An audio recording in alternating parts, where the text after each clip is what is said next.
Welcome to our admissions podcast, A Pathway to Princethorpe, a podcast series designed to assist parents just like you in the exciting journey of applying to Princethorpe College.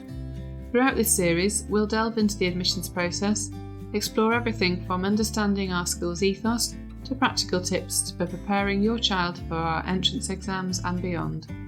Before we dive into the nitty-gritty of admissions, let us take a step back and introduce you to Princethorpe College. Founded on a rich history and a commitment to academic excellence, Princethorpe is more than just a school. It's a community dedicated to nurturing the potential of every student who walks through its doors. Throughout this series, we will be your guides, providing insight, answering your questions, and shedding light on what sets Princethorpe apart. So whether you're a first-time parent navigating the independent school's admissions process, or considering a change for your child's education, you've come to the right place.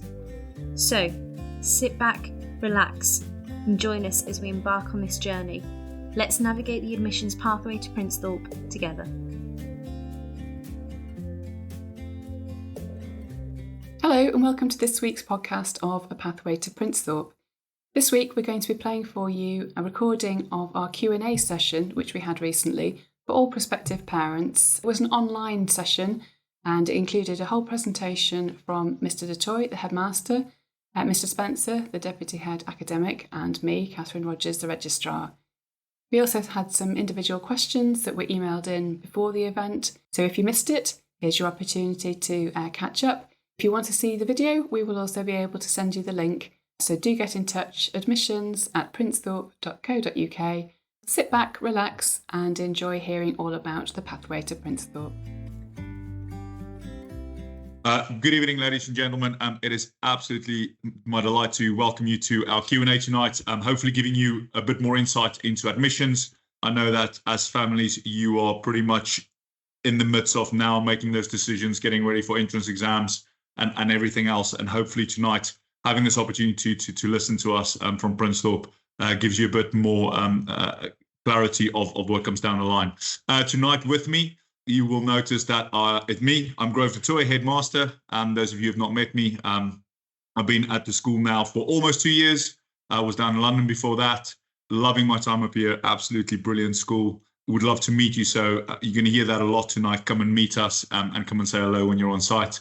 You'll also hear from our Deputy Head Academic, Mr. Spencer, our Registrar, Mrs. Rodgers, and our Assistant Registrar, Ms. Newborough, who will be squirreling away in the background. If you've got any questions, please drop it into the chat and the Q&A, and they will answer away in the background. We receive from pre-populated questions, which we'll also address as we go through, but hopefully the evening will run pretty straightforward. We will work systematically, hopefully, through all the areas and all the questions that you might have regarding admissions to Princethorpe. But at the end, any questions, please, if you put them in the chat, we will get back to you as quick as possible. And obviously, anything else, pick up the phone tomorrow morning. If you give Catherine or Georgia a ring, they are more than happy to answer any questions and hopefully settle nerves if there are still any outstanding issues. I unfortunately won't be here for the whole evening. I need to shoot off to our PTA annual meeting or general meeting for the year. So I'm going to do the first part. And like I said, then I'll hand over to my colleagues.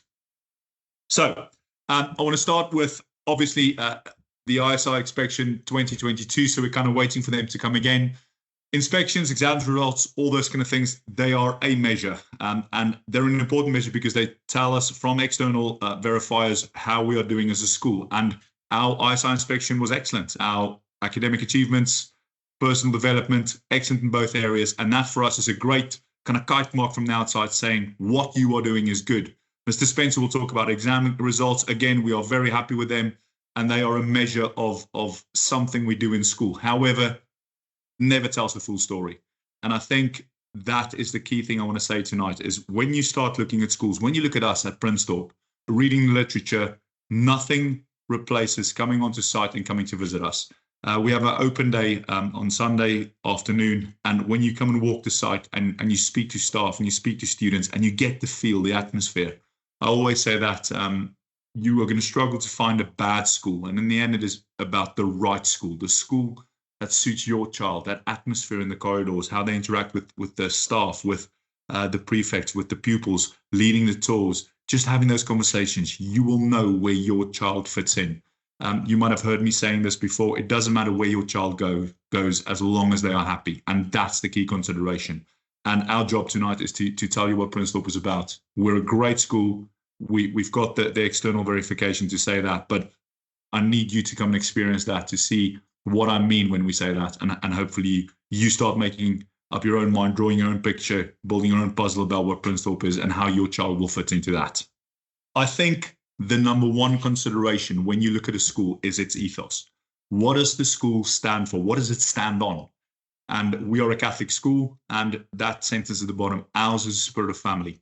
And I know it's probably a line you will hear from a lot of schools. We live and breathe that. It is the number one line in our vision statements. Ours is a spirit of family. We are genuinely a family that lives together in this site, built on the values that is a Catholic Christian ethos.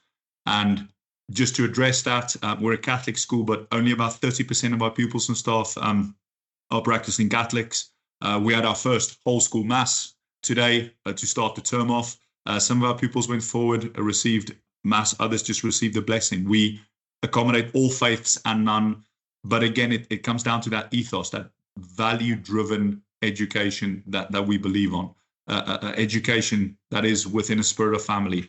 And within that family, we're a typical family. We love with passion. We argue with passion. We learn with passion. We get along with passion. And sometimes we don't. But that's all part of a family. And that is the feeling. And when you speak to pupils, staff on Sunday, for example, visiting, that is very much the message you will receive as well. Really interesting. We only have 2 school rules. Be kind and do your best. That's it. That's our 2 school rules, because we believe through kindness, we all get along, and working hard, you do your best. And that's as simple as it is. So hopefully that gives you a bit of a flavor. But again, come onto side, have those conversations, and you'll get that feeling of very much a family feel. We're in the middle of nowhere, but also very, very close to everywhere. And therefore, having that little bit of an isolation day school out in the countryside, it gives that feeling of togetherness. And that's really, really special, we feel, but you need to come and experience that. So I need to quickly reference this. It was an elephant in the room a while ago. It's not an elephant in the room anymore. VAT on fees, as you know, the current government is planning on implementing VAT on fees from January. And every school will have a different response. I think it's important that you understand, if you're not part of the foundation yet, what our response as a foundation is. And our number one consideration is we want to support our families as much as possible. Our strategy is to keep our families. Our strategy is to make sure that we don't lose our pupils because of this challenge that is coming down the line. Our response to the VAT on fees, our first statement, please rest assured, this has been a planning process over the past year and a half, getting together, sitting with our trustees. My summer holiday, I saw more of our Bursa than I ever want to see ever again. And we managed to lower our fees, and following other changes, for example, better enterprise activities and just good planning, we are only passing on 5% of that VAT to our parents. And that's our first response. And obviously that is part of a bigger plan going down the line. But hopefully you see by us doing that we are putting our money where our words are, in terms of saying, listen up, we want to look after our families. We are trying our absolute best to recognize that our families are sacrificing a lot to send their children to us. And we want to make sure that we recognize that and that we support them. And I know that it's something that will be a consideration. And again, various schools will have various responses. Please, there is a website there for more details if you want to have a look at that. There's also an indication of what the fees will look like for 24-25. The numbers are on there, so please, and again, for you as a family, that needs to be a consideration. There is a question there that I think is really important, with the VAT being imposed and the increase only being 5%, which is great news for parents. I'm wondering if you are going to increase class sizes to recover some of the money. Please rest assured that in the lower school at the moment, from year 7 to year 11, our class sizes are capped at 24. And I can say with confidence that it's very difficult to go above 24 because our class sizes don't allow that. So we believe that 24 is a good size. And no, we are not suddenly going to go surprise you as 30 pupils in the class. Not at all, because first of all, we won't have the space. But second of all, then we start losing the character and the ethos of what Princethorpe is about. At sixth form, our A-level classes, again, we are not increasing class size. We are obviously optimizing, making sure that we use all the classes to where we feel, you know what, the teacher-pupil ratio is comfortable and encourages learning. And there is something to be said, if you take a look at research, having more diverse voices in the lesson leads to better educational outcomes. But we are not suddenly going to change into a school where your child comes home and says, Mom, Dad, I've got 30, 35 pupils in my lesson. We will always try and keep that ethos that we are known for and those characteristics that we stand on, that will stay. So please rest assured, there's no hidden surprises, if I may put it like that. Again, there's a lot on the website regarding VAT on fees. Again, any questions, find me on Sunday. Mr. Esther, our foundation principal, is also around. Anybody else, have a conversation. Happy to take further questions. I want to quickly talk about the new Science Centre, and that kind of links onto wider campus development as well. I was very lucky in my first full year when I arrived. We had a brand spanking new Science Centre with incredible facilities. We were lucky we got 2 new netball courts and tennis courts on top of that as well. There's a nice little study space, new facilities. It's a fantastic new addition to our site and campus. And where that is important, if you take a look, for example, at our STEAM, our girls in STEAM, this year, one of our girls, or last year, one of our girls did all 3 sciences, and she's off to university. For us, it's important that those subjects and areas where our pupils find their feet, find their enjoyment, that we give them a really good experience. And we as a school looked at our facilities in terms of science, and that wasn't good enough. And therefore, the Science Centre was built. It wasn't just ooh, that would be nice. It was a necessity, and now it's something that really adds value. You will see that on Sunday if you come and visit us. It's an incredible building. We absolutely love it. There's some spaces up there that doubles up as spaces where clinics take place, where pupils just in the morning sit down and do their work. Their own exams. Our year 11s and 13s use it as a study space or a getting together and a bit of a conversation place before exams. And that leads me on to the rest of the campus development. Going forward, the question might be, yes, there is pressure and difficulty from the outside. What are we as a school doing to make sure that we don't just stagnate? And some of the photos that you'll see, our textiles room, we did a bit of a refurb. We refurbed our nuns library to turn it into another drama and multi-purpose space. I just referenced the 2 new netball courts. We put in new classrooms because obviously when the science labs moved out of the main building, there was legacy rooms that we could repurpose in the main building. So please rest assured, and you will see this on Sunday, that the campus is in absolutely tip-top shape in terms of being able to offer everything that we want to offer. This year we brought dance onto the curriculum at GCSE, and it will filter down as we move on. We have a dance studio that was always there that we just opened up with mirrors against the wall. It just works because the campus is really, really in a good place. I am as lucky as can be in terms of being able to sit here and say there is not a single department at the moment that is short in terms of space or facilities. Obviously, there would be really good areas that we'd like to develop in terms of sport. So we are looking at, for example, hard surfaces, maybe some more Astros, looking at maybe a 3G surface, because if you take a look at Noah's flood that came through last year, December, and no sport being able to take place on any grass pitches anywhere in Warwickshire, it would be brilliant if we do have those extra hard surfaces. But again, we need to do that with financial sensitivity, making sure that whatever comes down the line, we can robustly respond to that while still promoting good opportunities for our pupils. But the key message, and you'll see this on Sunday, is the campus looks fantastic. I hope the sun shines, because there is nothing better than coming up the drive, seeing the sheep on the left-hand side and just the Warwickshire countryside, and then Princethorpe College with the tower. But we're in a good place and a good space, and we are really, really lucky, and you will see that when you come onto site. I then want to finish before I hand over to our registrar. The admissions panel is very much what happens during the whole process. So when your child sits their entrance exam, applications taking place, we then take those results and we sit down as a panel of 7, 8, 9 staff, and we look at every single application and every single pupil individually and we take time to discuss that application. And the admissions panel is really important in explaining the ethos when it comes to how Princethorpe approaches admissions.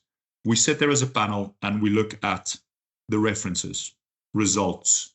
Was there any scholarships applied for? Is there any SEND considerations that we need to look at? And we look at every pupil in its whole, making sure that we don't just draw a line like a grammar school and say everybody above the line, everybody below the line. No, that's not us. For us, it is a pupil that comes to us, and you don't just send a brain or just their sporting abilities. You send your whole child, and therefore it is our responsibility to develop that whole child. And we do that at the admissions panel by making sure, you know what, Princethorpe and this character sitting in front of us, this prospective year 7 pupil, is there a fit? And that fit normally happens because we are such a broad offering in terms of an education. We don't like pupils who have, and I'll pick my words carefully, who have the character tutored out of them, because it is the character we're looking for. It's that uniqueness, that pupil who has the really interesting hobbies or interests or likes or passions. And that is what we are interested in. And that's what happens at the panel. Please rest assured that when we sit down, it is not just that's a pass and a fail. Sorry, you failed. We look at every single, and it's not in rank order. We look at them, making sure that we discuss any conversations that we might have had, any information you as a parents have sent in. If, like I said, if there was a scholarship application, we'll read the references from the coaches as part of the overall consideration, because it gives us that whole picture about your child, because that's only fair, because your child and you as a family have given us as a school time by applying and sitting the entrance exam. So we want to return that. And it's a great process, because you read and you meet these interesting characters and interesting young people wanting to come to Princethorpe. And it's a very, very rewarding 3 days where we are behind the chapel in G42 is the room, and we just sit there and we just work through these applications. So please, I think when you hear all the information tonight from me as headmaster, rest assured that it is an approach where we want pupils to come to Princethorpe. We are not looking for reasons to keep them out. If the answer is a no on a decision, it is genuinely because we feel that the fit and your child flourishing isn't going to happen. Otherwise, we will sit there and we will do our very best to make sure we can accommodate them at Princethorpe. Again, any questions about the admissions process following tonight, pick it up with our registrars. Come and have the conversation on Sunday. Otherwise, hopefully that gives you all the information. I'm going to sign off at this point before I hand over. Again, thank you very much for being here tonight. Hopefully that's given you a little bit more information. Really excited to meet you in person, even though I can't see you, which is slightly unnerving. But at this point, I'll hand over to Ms. Rodgers. Thank you very much for your time. I really appreciate it. Good evening, everybody, and welcome. Going on to the back of Mr. Toit, can I give my own welcome to thank you for joining us this evening. My name's Catherine Rodgers. I'm the Registrar at Princethorpe. I've been working in the admissions office now for, this is my 8th year, and it's my 2nd year as Registrar. So I've been through this cycle several times now, and the children I saw first coming in are now in the upper 6th and ready to leave Princethorpe. So it's interesting to see them coming in at the bottom, going all the way through the school and out the other side. So following on from Mr. Toit, exactly what he said about the admissions panel, just looking at those 2 questions that were asked in advance, I'm afraid I can't disclose a cut-off mark for acceptance because, as Mr. Toit explained, we don't have one. We don't have a pass mark. We don't have a fail mark. We don't talk about children failing. As he said, if we're not able to make an offer, it's because we genuinely don't believe that this is the right school for them. So don't worry about getting over a particular line. We consider everything about the whole application. And as he said, the exam scores are important, but that's not the only thing we're looking at. Any information you can give on the application form about hobbies, interests. We look at the reference that we will seek from the child's primary school. We consider absolutely everything about that whole child. So rest assured that we're not looking at passes and fails. We're looking at, are we the right school for your child? So on that entrance exam day, the majority of children sit on Saturday, the 9th of November. It is a full day, and that experience has just shown us that we feel children perform better when they've had a break in between each of the assessments. We know some other schools and colleges do it slightly differently, that they do it much quicker and sort of, back-to-back assessments and then out by lunchtime. We'd rather just take our time, allow children to have some social time and meet up with any of their friends that they know or make some new friends during the day. And it just feels more like a typical school day, albeit on a Saturday.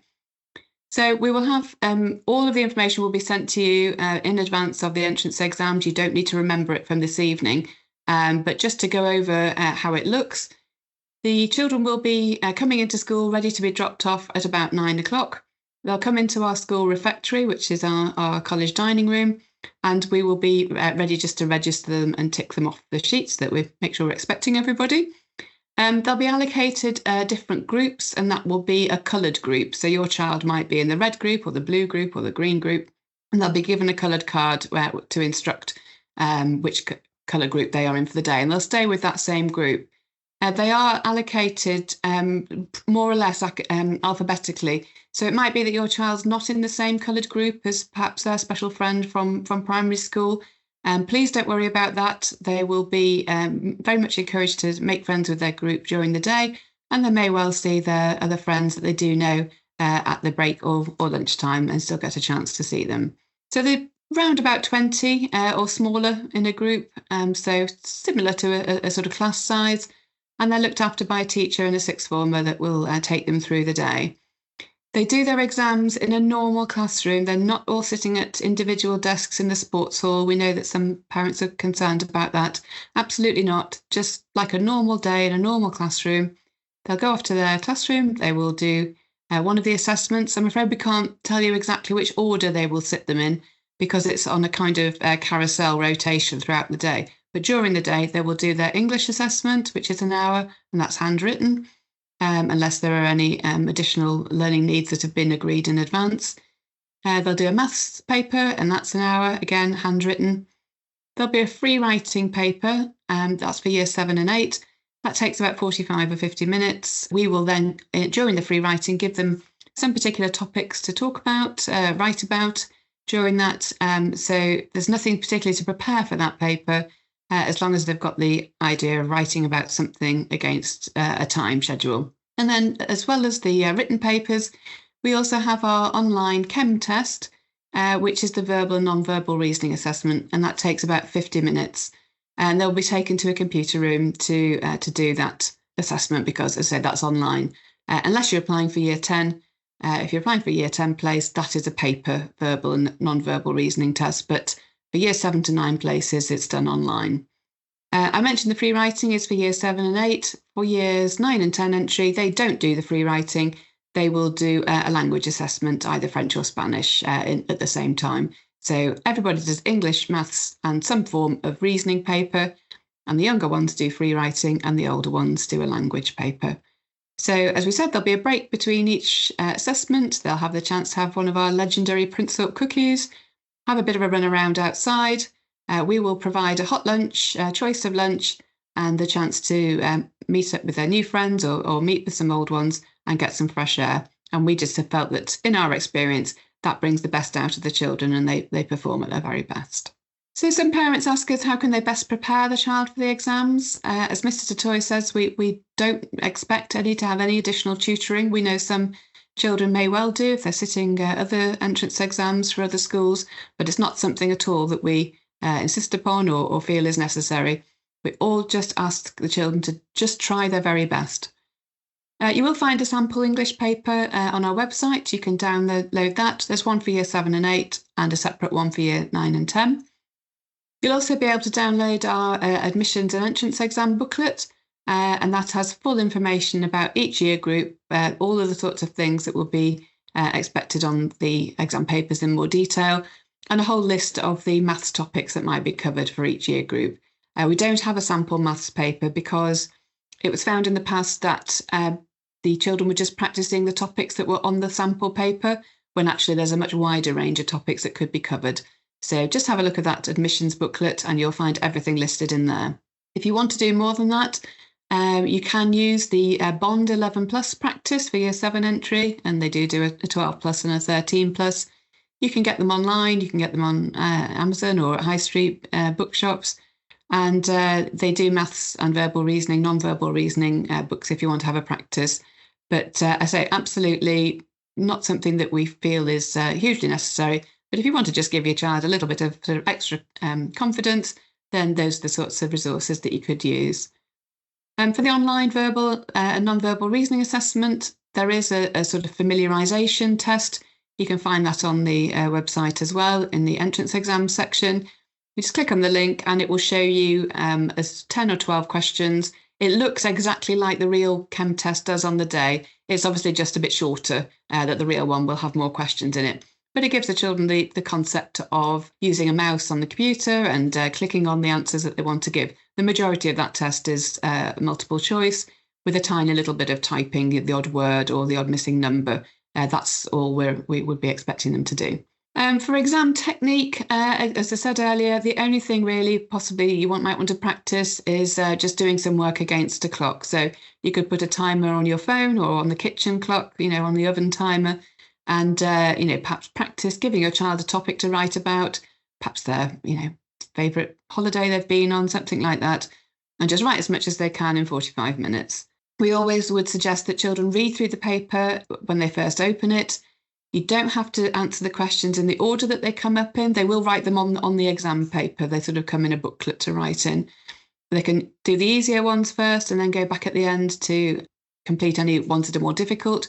And certainly for the maths paper, we would always recommend that if there's a topic there that they've never been taught, it's really helpful for us if they can just write that down the side. I don't know, if the topic was percentages, if they've no idea what they're looking at, it's absolutely fine to write along the side, I've never been taught this before. And that will just help our markers realise where any gaps are in the knowledge, and if they are to come to Princethorpe, anything that might just need going over if there's some topics perhaps at school that haven't been covered. So I hope that's helpful. So we do get children who have additional learning needs, and we will liaise with you during the application process. We do ask that you, as parents, send in any supporting evidence, any documents that you have relating to any additional needs at the time of the application. So that might be their individual education plan or pupil passport or whatever your school calls it, learning plans. They may have more in-depth reports, dyslexia reports, educational psychology reports, or even an educational healthcare plan from the local authority. Anything like that, please include that with your application. We will then ask our learning support team to review everything, and it should detail in those documents what their normal ways of working are. That's what we're going to work with. So if they normally at school currently use a laptop for longer pieces of writing, or perhaps they have extra time in exams if they need extra time for processing, or perhaps if they're dyslexic, they need to have their exam papers printed on a different colour paper. We can manage all that as long as we know in advance. So all of those arrangements will be agreed in advance. We can't just make a decision on the day.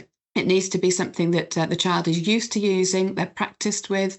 If they're using a laptop, for example, they need to be able to type.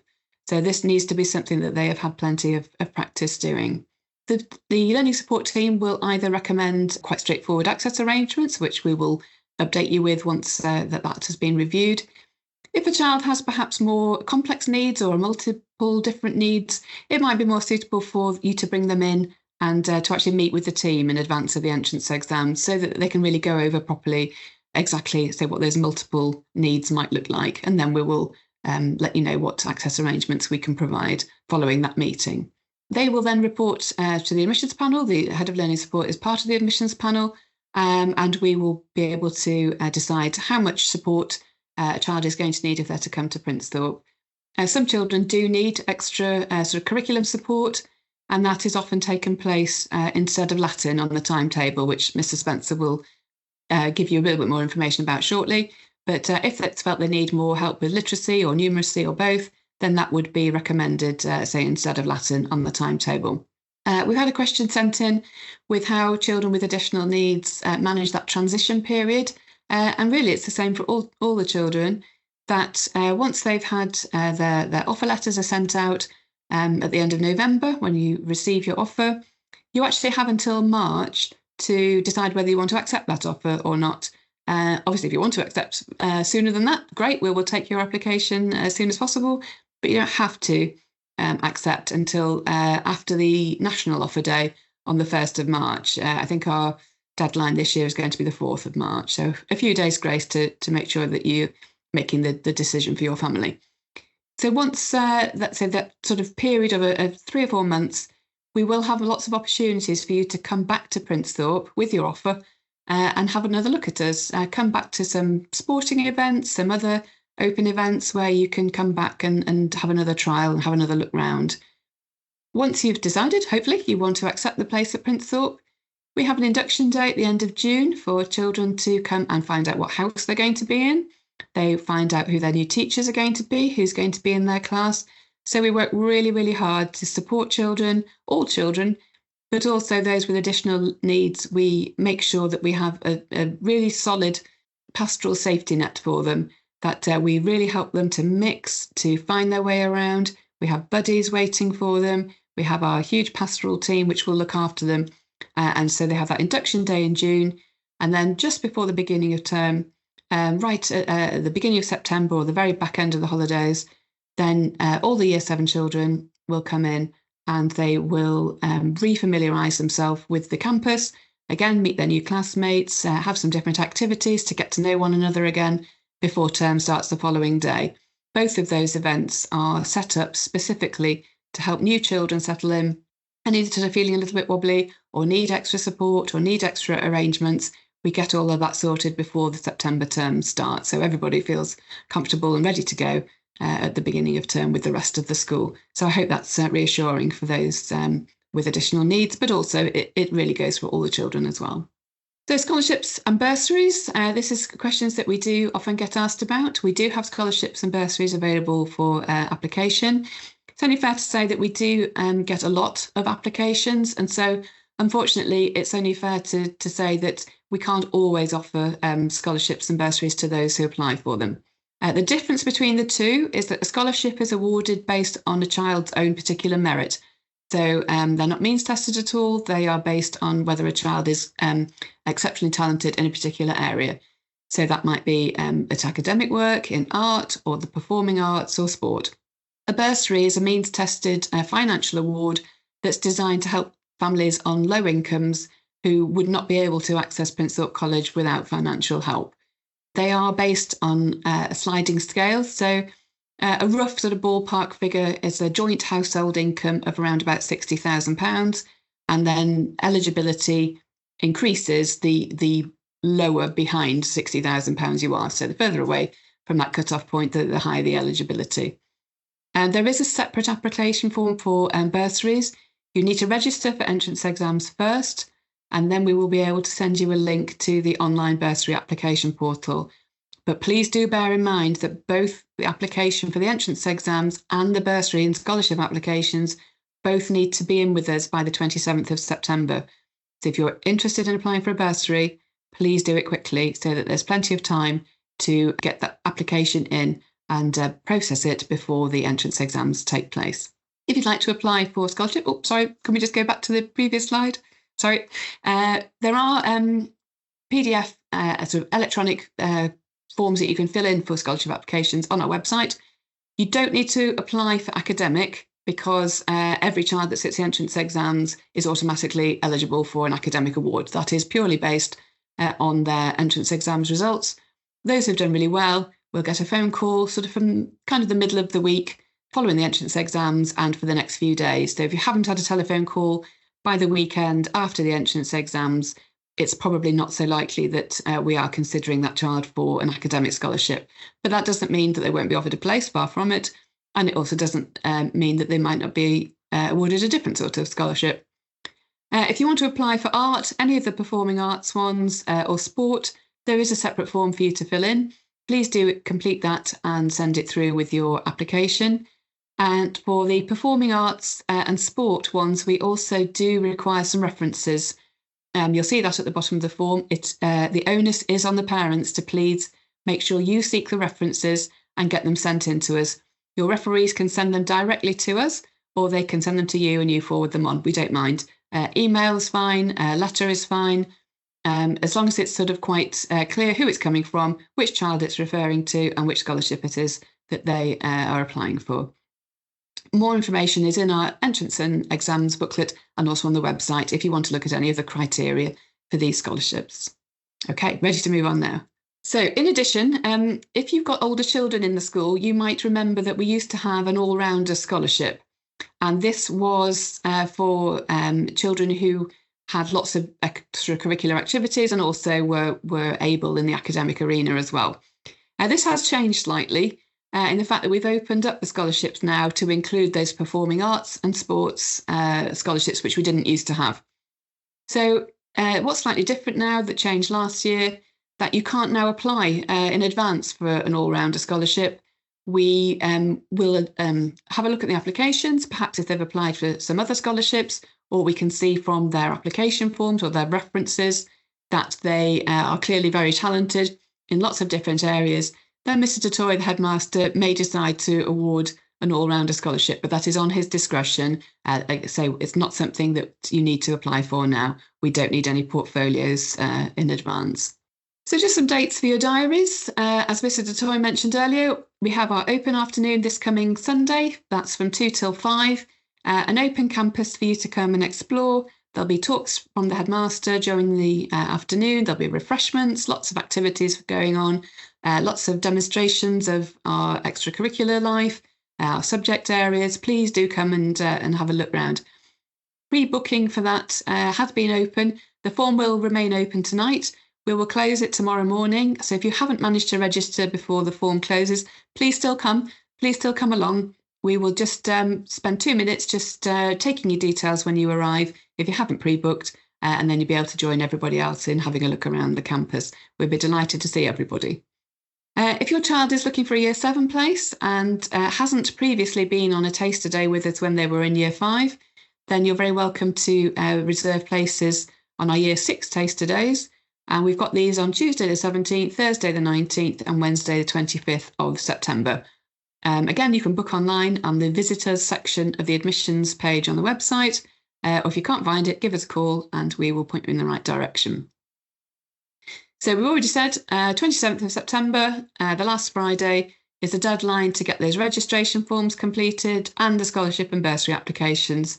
So they take a few minutes to fill in, so please set yourself aside an evening to get that sorted and get it in. Once we've received the application, we will process it. We will confirm everything with you, that we've got all the documents we need. We will check that your payment has come through for the registration fee, and we'll send you some further information about the entrance exams. For those who are applying for sports scholarships, this year we're doing the assessment mornings over 2 days. So girls' sports we're going to do on the 14th of October and boys on the 15th. The 16th of October is the audition workshop for those applying for drama scholarships. Friday the 18th is our musical theatre and dance auditions. And then the music and choral scholarship auditions, they will be in the week before the entrance exam, so they're after half term.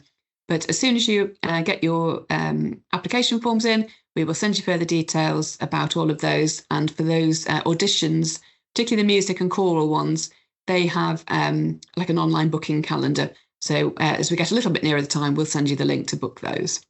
We have the Art Scholarship Assessment Day is the Wednesday before the entrance exams. If you are thinking of applying for an art scholarship, please do check out the website and the admissions booklet, because that does detail the pieces of art that your child will need to have prepared before that Art Scholarship Assessment Day, so they can bring them in with them. And then the big day, Saturday the 9th of November, entrance exams day for the majority of children. And we do know that there are some other schools that have their entrance exams on the same day in the local area. If that's going to affect your child and you haven't let us know previously, just give us a call and we can discuss what we can do to help. As Mr. Toit mentioned right at the beginning, our admissions panel sits from Wednesday the 13th to Friday the 15th of November, while we go from top to bottom and look at all the individual children and their entire applications. For those who have done really, really well, and we are going to be making telephone calls to invite them in for scholarship interviews, these will take place on either Saturday the 16th, so that's the weekend after the entrance exams, and if for children who can't come on that day, or if we have more to see, they will continue into the following week, so the week commencing Monday the 18th. We will make sort of appropriate and convenient appointments for each family. So that gives us a couple of weeks' grace to process everything, get all your letters ready, get everything printed, and we will post those letters, come hell or high water, first class. They will go in the post on Thursday the 28th of November, hopefully landing in your mat through your letterbox the following day. Now, we do know that some parents live quite a long way out in the countryside, or their postal service isn't brilliant. So we will also say that if you don't receive your letter in the post on Friday, then you can call us and we will just read a copy of the letter out to you over the phone. Or sometimes parents are working away or aren't available to pick their post up, and that's fine. You can call us. Date for your diary, Sunday the 1st of December. This is another opportunity to come back to Princethorpe in a really fun atmosphere and come to our PTA Christmas fair. No entrance exams, nobody's going to expect anything of you. You can just come and meet Father Christmas, get into the festive spirit, buy some lovely Christmas presents, eat and drink lots. But it's a really nice visit to come back up the drive and see around the college with all its Christmas decorations up. If you are applying for a place for year 8 to 10 entry, then the deadline is slightly different. We do ask those children and their families to make their decisions if they'd like to accept the place somewhat sooner, because we do know that some children who are applying for the older places actually want to start as soon as possible. And if we have the space and we are able to make an offer for suitable sort of ability groups and things, if that all works, we would always encourage to start as soon as possible. So that's why we ask you to accept those older places in December, so that we have time to get ready for a January start, if that's what that family particularly wants. Then we've said Tuesday the 4th of March, oh, I was right, I got the right date, is the year 7 deadline to accept the places. During the Easter holidays, once we've had all those acceptances in, those who are wanting to come to Princethorpe, we will send you a full joining details pack about how to book uniform, buses, filling in all the medical forms, all of that sort of thing comes over the Easter holidays. We invite everybody to come to our summer fete. We have a vintage car motoring festival and also our art, photography and design show. It's all happening at the same time, Sunday the 22nd of June. Everybody's welcome to come along. Again, another opportunity to come and visit the college. As I mentioned before, Wednesday 25th of June is our induction day. That's for all pupils in year 7 to 10 to come and spend the day with us and get ready for the September start, finding out their houses and their classes and everything. This year, Friday the 29th of August will be our Year 7 preparation day, and we also have our Lower 6 induction day on that day as well. And Tuesday the 2nd of September will be the start of the Michaelmas term. So it will go in a flash. We've just started, obviously, this year's Year 7s. They've just all done this cycle before you. So they're finding their feet, they're having a lovely time, and all settling in. So this time next year, it will all be over and your child will be in Year 7. So I think we are ready to hand over, I believe, to Mr. Spencer, who is our Deputy Head Academic, and he's going to talk you through what happens in our curriculum. Thank you, Catherine, and good evening, everyone. Lovely to be able to talk to you this evening. Obviously, that admissions process points towards hopefully your sons and daughters coming and having an incredible time with us at Princethorpe. Our curriculum, and you'll see a diagram in a moment of what it looks like across the school. We start off with a really, really broad curriculum where our pupils study a wide range of subjects so that they get a real breadth to start them off. And then they choose to specialise a little bit more as they move up through the school. So in Year 7, we have obviously the English, Maths, RS, Science, Latin in there, and Spanish, drama, music, computer science, different strands of design technology. So they get a really rich and broad beginning. For pupils with specific additional needs, sometimes we make slight adjustments to that curriculum, and that Latin might be replaced in Year 7, or in Year 8 when pupils also pick up the study of French, that may be replaced with some learning support tuition if that is more appropriate. You'll see in a moment there are 2 yellow boxes that show the areas of our curriculum that are optional. So moving into Year 9, we ask pupils to make some choices for a couple of subjects, generally from the creative subjects, so they can focus on their areas of particular interest. And partially it means that their timetable is a little bit more their own in Year 9, but also it's a great rehearsal for the process of them choosing their GCSE options for year 10 and 11, and that process happens during year 9, and there they get to choose 3 subjects in their suite of GCSEs, with completely free choice from 18 different subjects that they can have there. We generally have GCSE and IGCSE courses running through year 10 and 11, but we do have 1 or 2 level 2 BTECs alongside. And similarly in sixth form, we have a wide range of A levels and a few level 3 BTECs too. As the headmaster said earlier, our classes at Key Stage 3 and Key Stage 4, so all the way up to year 11, don't go above 24.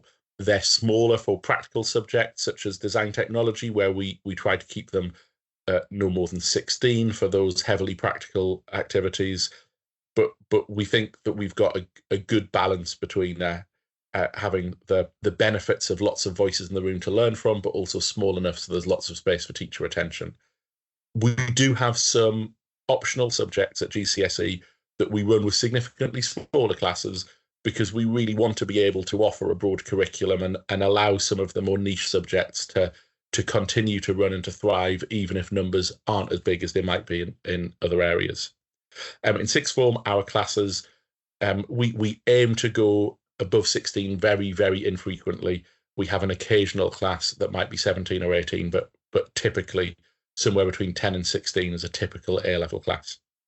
Homework is an important part of that, and we try to find a balance where pupils will receive regular homework, typically in year 7, no more than 2 or 3 pieces per night, but we also want to leave them space to get involved in the co-curricular and sporting opportunities, because we believe that what we offer as a school is far more than just academic study, and that's got to be an important part, but we want them to have an enriching and varied diet. So we're trying to find that sweet spot where homework supports their learning, gives them the skills of self-organisation, but also leaves space for them to get thoroughly involved in the wider life of the school. Feedback to parents, that dialogue between home and school, is something that we hope feels more like a conversation through the year rather than just a set of reports.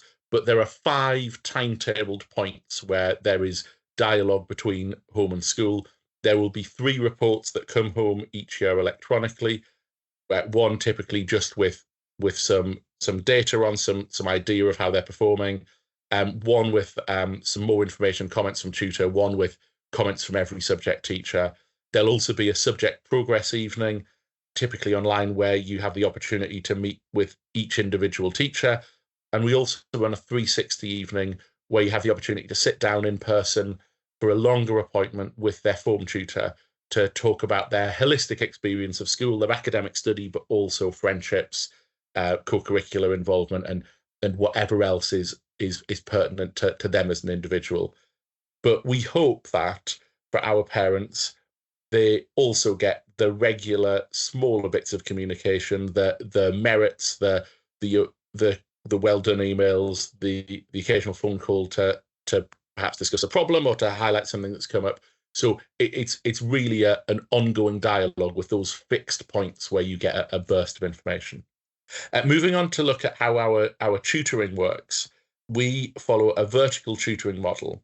And that means that while pupils learn in classes within their own year group, they will spend a tutor time every day in a group that will be mixed from year 7 all the way up to year 11. And for that, they will be in their houses. Now, there are 4 houses: Austin, Bennett, Fisher, and Moore. Each of them has a rich history and a lot of competitive spirit. Staff are all assigned to houses too, and we get very, very competitive in the house competitions, but it's also the basis of our pastoral support. So that form tutor acts as your first point of contact, but also that tutor group feels a little bit like a microcosm of the Princethorpe family, because pupils learn from those in higher years. They will have the year 9s doing their GCSE options. We'll have the year 10 and 11 students to talk to about how they did that.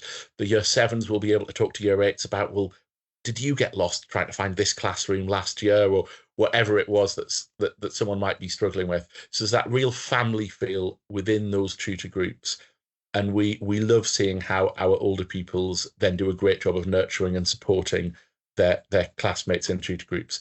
And that's a lot of how we see our young people get settled into life at Princethorpe and finding their family and their identity there. We do have some schools who will send us a large number of pupils, but a lot of our year sevens will be only one or two from their primary school. And so we work really hard to mix them up, to get them getting to know each other really quickly so that they feel at home as soon as possible. We do take into account for house allocation if there's a family link. And sorry, Mr. Compton, to pause at the wrong moment and make you skip ahead. We try to make sure that we've got a balance of people joining houses. But if there's a family connection, if you have a relative who used to go to Princethorpe and was in Austin, then we will absolutely bear that in mind in trying to assign pupils to houses. There are some lovely, lovely stories of families who have multiple generations championing their own house. I want to talk a little bit about our public exam results because we're very, very proud of them. At A level, over a third of our grades were A star to A or distinction star to distinction in the BTECs, 65% A star to B, 100% pass rate. We are immensely proud of what our upper six did last year. Similarly, GCSE, 44%, 7 to 9. So that's A stars and A's in old money.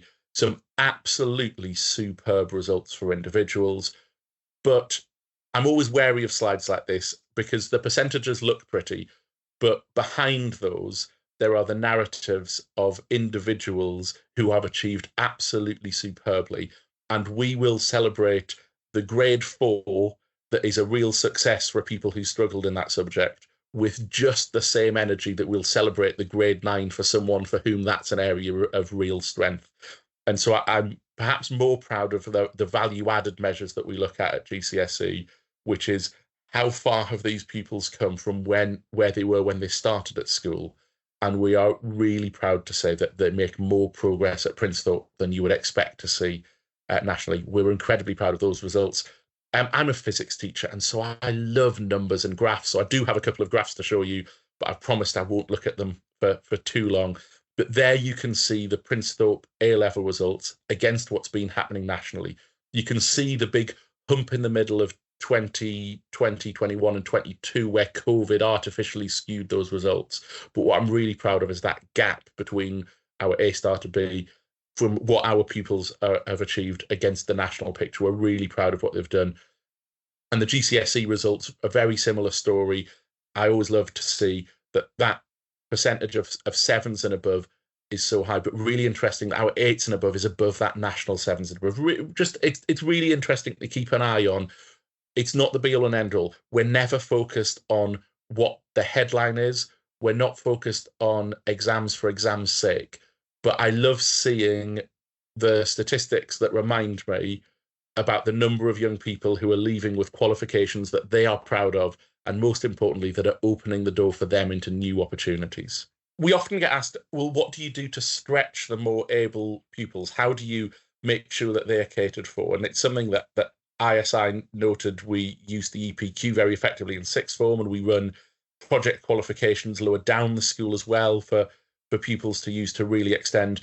But there are two answers to this question. One is that I hope that in every classroom, pupils are being stretched to be the very best they can be.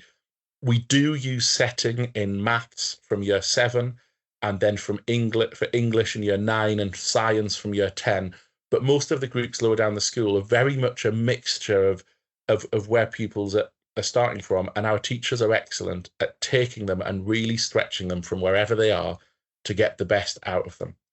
Alongside that, we have what we call the Da Vinci program and our challenge curriculum, where departments will offer opportunities for pupils to go above and beyond, to explore beyond what you would normally expect from a year 7 or a year 8 pupil. And that there's some really exciting opportunities and projects there. We celebrate that with publications like our Pinnacle magazine. We do some mentoring of our scholars. But most importantly, we want to see that pupils are being stretched in the classroom. Outside of the classroom, I cannot begin to tell you how exciting the opportunities are with the co-curricular life of school. So many lunchtime and after school clubs. We publish all of that in a digital calendar, and we always challenge year 7 pupils in particular, go and try something new you've never done before. If you're an amazing hockey player and you're brilliant at violin, have a go at beekeeping as well. And so it's great to see the different opportunities that are there. All of those are available with an online platform called SOC, so they can see and log in and register for things. And it's something we really encourage pupils to take advantage of. It's amazing to see pupils take up something new that they've never done before and really excel, but also to see their passion that they arrive with expand and grow and flourish in new ways. There's also a whole host of trips. So year sevens, we take away early on to do some outward bound activities to get to know each other, to bond as a group. Year eight, there's the opportunity to go on a battlefields trip to Belgium and experience some of the World War I history there, but a whole host of other trips planned throughout their time at school, some focused on a specific subject, some with a mixture of subjects collaborating together. At the end of the summer term, we also have our innovation and adventure days where pupils can do myriad activities. So last year we had some going go-karting, some at theme parks, some riding horses, and exploring a whole range of passions and interests that they might not have had time to during the school year. So if you've got any questions, please do continue to put them in the chat. But we really hope that balance of the pastoral support from our vertical tutor groups, the richness of our academic curriculum, and the enhancements of all those co-curricular opportunities means that we are a really exciting place for young people to grow and thrive and become hopefully the very best versions of themselves. And now I think I have to pass back over to Catherine. Thank you very much. That's a very comprehensive overview of the Princethorpe curriculum, both academic and co-curricular. Lots of exciting things to look forward to. Nearly on the home straight now, but just before I just tell you about our bus and transport system, just quickly whiz through some of the questions that we've had coming in during the evening. How can we access revision papers for Year 9? So there's a English sample paper for Year 9 is available to download from the website. Everything else, have a look in our admissions and entrance exam booklets, and that details everything for every year of what we're to expect in those entrance exams. Do we need to apply for scholarships every year? No, a scholarship is assumed that you will keep that scholarship during the time.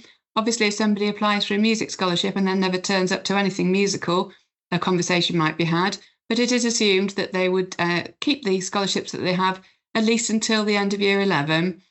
Going into the sixth form, the scholarships open up again. Again, it is assumed that the students will keep the scholarships they have, but they do need to reapply for them to go into the sixth form. But also, if they haven't had a scholarship lower down the school, then there is that opportunity to have another try and apply for something else. For children who have applied for sports scholarships, does everybody get called for the assessment days? I think that will very much depend on how many applications we get and the calibre of the candidates. So I'm afraid I can't promise either way on that one. That will be down to Mr. Cassell, the Director of Sport. But rest assured, we will let you know as soon as possible after the deadline date about the assessment days for all the scholarships. For those that need references for scholarship applications, do we need to provide 2? We do ask for 2 just to give us a balanced view of a child. Obviously, if they're very sporty, we would expect them to be doing quite a lot of sporting activities, so it shouldn't be too complicated to get 2. If it's absolutely not possible, but you've got one really good one, then just send what you've got in and we will do our best with it. But 2 is preferred if at all possible. So going back to the last few slides that we've got in our presentation, our bus services, we have an enormous bus service that's run by a company called Vectari, and you can go onto our website or you can go directly to this link, princethorpe.vectari.co.uk, and you'll be able to see there what our current bus routes are. We have 12 bus routes going in literally 360 degrees around Princethorpe College, all the way down to Banbury, out to sort of Solihull, Stratford, Rugby, out up into Leicestershire, down to sort of Northamptonshire. It's huge. About 50% of our pupils come in by bus. They can come in by bus morning and go home by bus in the afternoon. They can just do mornings, they can just do afternoons, or you can get more sort of ad hoc tickets here and there, where normally you might be collecting by car, but just on occasion, you might just need to use the bus service. There is an app that you and your children can download to their phones, and you can pay. So if it's a full bus pass where they're using it regularly, then the pay goes onto the fees bill. If it's ad hoc, you can just buy individual tickets here and there. But have a look at the Vectari website You can put in your postcode and that will show you where your nearest bus stop is, the cost of it, and where the times of the pickup and collection. So everything is on that site. Catering, obviously very important. We know for growing teenagers to make sure they're going to be well fed. Food at Princethorpe is absolutely amazing. It's provided by a company called Holroyd Howe, but they do all the actual catering and make the food in-house. The Breakfast Club is available in the Sixth Form Centre for all children from 7:30. There's no sort of additional charge for Breakfast Club apart from the food that they eat during their breakfast. Similarly, refreshments are available at break time. There's a massive choice of hot and cold food at lunch, whether that's sort of proper hot cooked meal or sandwich or baguettes or salads. There's all sorts of things available. We can cater for lots of different dietary requirements. And for children who are staying after school to Princethorpe Prep, which is our supervised homework club, again, there's the opportunity for them to purchase some snacks and drinks before they settle down and get on with doing their homework. Princethorpe Prep is available until 6 o'clock. And again, no additional charge for the supervision, just for any food and drink that they purchase. We've actually just had our old tuck shop has been refurbished over the summer holidays. It's now been rechristened the Bourse, which is quite a funny word, but it actually is a historical word for Princethorpe. It's what our old girls, when it was a girls' boarding school back in the day, before 1966, that was the French word that they used to call their dining room. So it actually comes from there. But have a look. If you've not been in the tuck shop recently, go and have a look. You'll be able to see it on the open afternoon too. We'll have some refreshments being served from there. It's amazing. So that's more like a sort of snacky drinks and takeaway snacks. And there's some indoor seating now for them to sit and chat with their friends and eat their snacks at break or perhaps before they go to prep. We don't have a sort of where children need to bring money in with them to pay for food. We do it all on an electronic thumbprint system. So parents can add some money to an online account and then the children just go to the till and put their thumbprint on the reader and it knows how much they're being charged and it's taken off your bill and you'll be able to see what they've bought. And if the funds are running low, then you just get an email saying, please top it up. So nobody needs to bring any money with them. So if this evening you've had lots of information about the admissions process, very hard to take it all in, we know. There's lots of information to get your heads around. You will be able to watch this recording again if you want. But we also, this year, brand new, we have had our new admissions podcast. Georgia, the assistant registrar, and I have had lots of fun going through the admissions process in this format. And you can go to Spotify or Amazon Music or YouTube or wherever you get your podcasts. And if you just search for Pathway to Princethorpe, you will find lots of different episodes covering the information that we've gone over this evening, but also some extra little snippets and hints and tips for you there. You can obviously listen to that whenever's convenient. They're just short, sort of 20, 25-minute episodes. You can listen in the car. You can settle down with a cup of tea and just kick back and have a listen. You can stop and start it. So we hope that will be a new, convenient way for you to find out the information that you need. So we do hope you enjoy listening to that as well. So I think we've come to the end of this evening. Thank you so much for joining us. We always love talking to our prospective parents and families. We love talking about Princethorpe, but we always say there's nothing better than actually coming and seeing for yourself. So do come to our open afternoon. Pre-book tonight if you can. If you don't manage to get there before the form closes tomorrow, please just come along and we'll register you when you arrive. But if you have any queries between now, entrance exams, after entrance exams, anything to do with the admissions process, whatever year group your child is looking for, the admissions office is open from 8:30 till 5 every day through the week. And there'll always be somebody in the office even through the school holidays. We work even when the school is closed. So apart from things like Christmas Day, Boxing Day, bank holidays, the rest of the summer holidays and Easter time and everything, we will be in the office to answer your question. My direct number is 01926 634 201. Georgia is the same number, but 297 at the end. And you can email both and either of us. We can both see this inbox is admissions@princethorpe.co.uk. Please don't worry about asking a question. No question is too silly, or we will have heard it before, I can guarantee. But don't think it's too small a thing to ask. If it's bothering you, pick up the phone or send us an email and we will happily have that conversation with you. If after this presentation there's something you didn't understand or want to go over again, please call or email anytime and we will chat things through with you. So I think we're at the end, and I think that's the last slide. Thank you so much for joining us. Enjoy the rest of your evening. We hope to see you on Sunday, or if not, at another event in the future. Many thanks indeed, and good night. And that concludes this episode of The Pathway to Princethorpe. We hope you found today's discussion insightful and valuable in helping you navigate the admissions process for your child. Remember, if you have any questions or topics that you'd like us to cover in future episodes, don't hesitate to reach out to us. You can email us on admissions@princethorpe.co.uk. Your feedback is essential in shaping this podcast to better serve you, our listeners. And as always, stay connected with us on our website and social media channels for updates and additional resources. And if you haven't already, be sure to subscribe to our podcast so that you never miss an episode. Thank you for joining us. Until next time, take care and best of luck with your admissions process. We look forward to welcoming you to our Princethorpe community soon.